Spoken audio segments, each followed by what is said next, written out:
This is another TOC preview. I'm Managing Director Michael Knight, standing here with Hera head coach Brian Jennings. Coach, first off, congrats on making it to the TOC, one of the best tournaments in the state. Well, thank you very much. It's our first trip, and we're really excited about it and looking forward to it.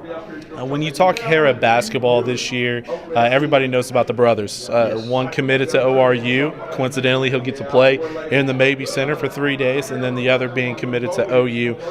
Is Hera just those brothers? I'm assuming you got some talent around him as well. No, we've got some talent around him. We've had some good kids the last 3 or 4 years, but the brothers do get a lot of attention, well-deserved attention. They're very good players, but we have very good players around them. Our point guard, which is my son, Braden Jennings, just does a great job of running the point, runs the team very selfless, understands where the ball needs to get, doesn't make mistakes with the basketball. We have a shooter at the two-guard position that averaged about 13 a game last year, between 12 and 13, shot 46% from three. He's a very solid player that's, getting some small looks. Him and Braden both are, actually. And then we have a small forward, Carlos Slaughter, 6'4", athlete, just a really solid player. And as long as we can get all those kids to buy into their role and understand what their role is, we're going to have a lot of success. And we've got good kids off the bench, too, a couple of really solid players.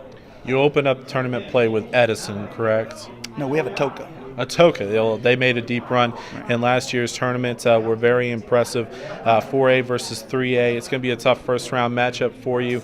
But does Hera come into this tournament? Obviously, as a coach, you get your kids fired up and ready to win. But with teams like Edison, Midwest City, Union, do you guys take the underdog role at all, or do you come in and expect to win, especially with the firepower that you have? Our kids are not going to take an underdog role. They're going to come in thinking that they can win the tournament. I have no doubt about that. And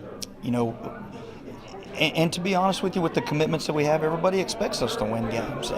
We've just got to make sure that our kids understand that with those kids having those commitments, that I don't care if you're playing Union or whoever you're playing, you're going to get the other team's best shot, because those other players on other teams want to prove that they're just as good as the players that you have that are getting the accolades and things like that. So, no, our kids won't come in looking at it as an underdog role. They're going to come in with the thought of winning it. Well, we're looking forward to seeing all of the talent that Hera has on the floor. They open up tournament play against Atoka. Coach, looking forward to those 3 days at the Mabee Center. Oh, looking forward to it. Don't know much about Atoka. I saw him last year. I haven't seen him this year, but I will start gathering film as soon as I get home. So. That's right. We will have all 3 days, once again, of the Tournament of Champions live on OKPreps.com. This has been another TOC preview, and we are the home for this year's Tournament of Champions. This is OKPreps.com.